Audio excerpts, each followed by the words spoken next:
From Defeat to Victory, Humanity's Unstoppable Journey. Chapter 1: The Fall. The sky over Earth was filled with fire. Streaks of light, like thousands of shooting stars, descended from the heavens as alien warships blazed through the atmosphere, their weapons raining destruction upon the surface. Cities burned, great monuments toppled, and millions perished in the initial waves of the invasion. Humanity, for all its technological advancements and centuries of civilization, had been caught off guard by an enemy they had never anticipated. The Zurak were a race far older and far more advanced than humans. Their fleet appeared suddenly, without warning, and in the span of a single day, the Earth was engulfed in chaos.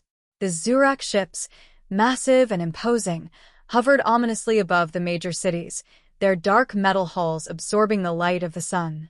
Their technology was incomprehensible to human scientists, and their weapons, devastating energy beams that disintegrated everything in their path, were unlike anything Earth had ever encountered.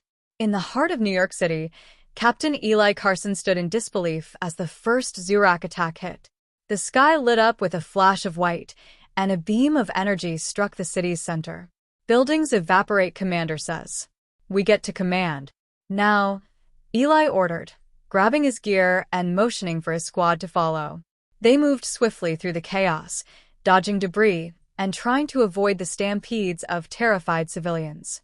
The streets were filled with the sounds of car alarms, distant explosions, and the unnerving hum of Zurak ships hovering overhead.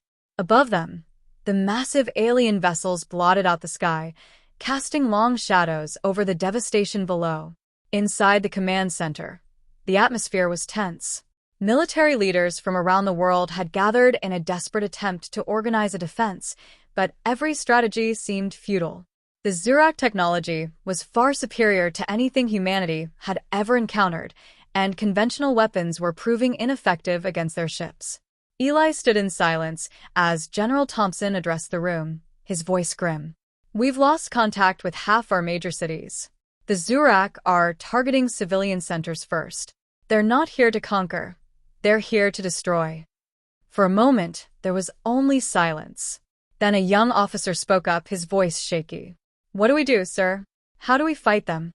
General Thompson's face was pale, his eyes hollow. "We hold the line. We fight with everything we've got. And we pray it's enough." Chapter 2: The Resistance Begins. Days turned into weeks, and Earth's resistance efforts were nothing short of disastrous. Military forces were stretched thin, and every attempt to engage the Zurak fleet ended in crushing defeat. Humanity was losing, and losing badly. But as the world's governments faltered, something remarkable began to happen. Small pockets of resistance formed, not from the military but from the civilians, scientists, engineers, doctors, and ordinary people who refused to accept defeat. In hidden bunkers and underground labs, these brave souls began to fight back in the only way they knew how, with ingenuity and desperation. In one such bunker, buried deep beneath the Rocky Mountains, a group of scientists led by Dr. Maria Vasquez worked tirelessly to understand the Zurak technology. Dr. Vasquez had been a leading physicist before the invasion, and now she was humanity's best hope for survival. Her team, made up of some of the brightest minds on the planet, had one goal: to find a way to penetrate the Zurak's seemingly impenetrable defenses. "We're running out of time," Maria, her colleague, Dr. Ahmed Patel, said one evening as they pored over scans of the Zurak ships. "If we don't find a weakness soon, there won't be anything left of Earth to save." "It's a long shot," Maria said as she presented the findings to the resistance leaders. "But it's our only shot." Eli, now one of the leaders of the global resistance movement, listened intently. "How do we deliver the strike?" Maria hesitated. "We'll need a specialized weapon, something that can penetrate their shields and hit the core directly. I've been working on a prototype, but it's not ready yet. And even if we manage to build it, getting close enough to use it will be almost impossible." "Almost impossible isn't the same as impossible," Eli said, his voice resolute. "We've got no other options. Let's make it happen." Chapter 3: The Final Push. Months passed, and the situation grew ever more desperate. The Zurak continued their relentless assault, and the Earth's population had been reduced to a fraction of what it once was. But in the darkness, the resistance had grown stronger. They had perfected the weapon Maria had designed, a small, portable device capable of firing a concentrated energy beam strong enough to pierce the Zurak shields. The only problem was delivering it. The Zurak fleet hovered above Earth like an ever-present storm cloud, their ships patrolling the skies, making it impossible for anyone to get close. But Eli had a plan, a reckless, dangerous plan, but the only one that had a chance of working. "We're going to infiltrate their command ship," Eli said, laying out the mission to his team. "We know from the data Maria collected that the Zurak have a central hub, a ship that coordinates the entire fleet.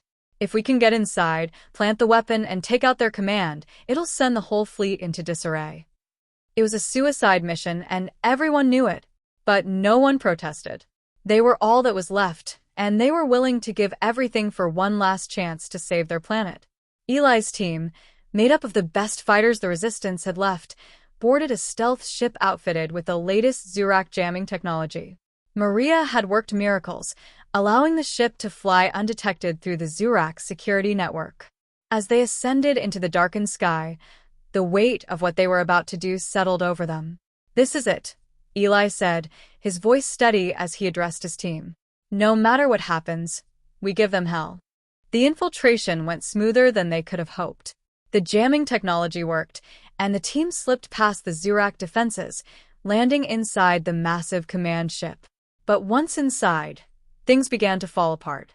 Maria, who had joined the mission to oversee the weapon's deployment, began setting up the device.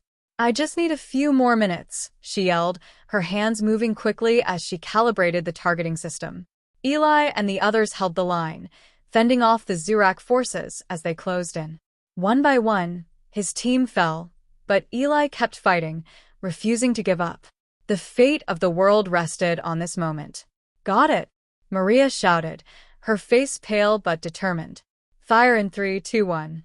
The device activated, sending a concentrated beam of energy directly into the core. For a moment, nothing happened. And then, the entire ship shook with a violent explosion. The energy core imploded, sending shockwaves throughout the command ship. The Zurak soldiers froze, their systems malfunctioning as the ship began to tear itself apart. "Time to go," Eli shouted, grabbing Maria as they raced back to the ship. They barely made it out in time. As they escaped the command ship, they watched from a distance as it collapsed in on itself, exploding in a brilliant flash of light. The Zurak fleet, without its command, began to falter. One by one, their ships lost power, crashing to Earth or retreating into the void. Humanity had done it. Against all odds, they had won.